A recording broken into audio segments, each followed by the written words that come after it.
এই পৃথিবীতে এমন কোনো মানুষ নেই যার জীবনে কোনো সমস্যা নেই। আমরা প্রত্যেকেই আমাদের নিজস্ব লড়াইয়ে প্রতিনিয়ত ব্যস্ত। কিন্তু জীবনের সবচেয়ে বড় সত্য হলো, এই লড়াই আমাদের আরো শক্তিশালী করে।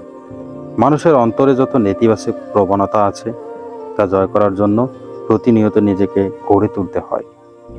জীবনের পথে হাজারো বাধা আসবেই, কিন্তু সেগুলোকে মোকাবেলা করতে হলে প্রয়োজন ইতিবাচক দৃষ্টিভঙ্গি এবং অবিচল মনোভাব। যারা হতাশার মাঝেও আশা খুঁজে পায়, তারা নিজেদের দুর্বলতাকে শক্তিতে পরিণত করতে জানে।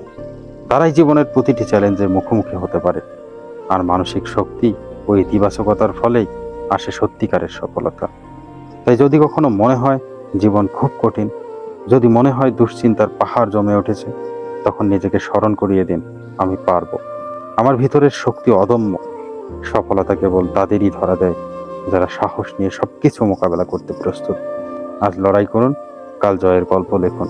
বাঁচুন বিশ্বাস নিয়ে, এগিয়ে চলুন সাহস নিয়ে।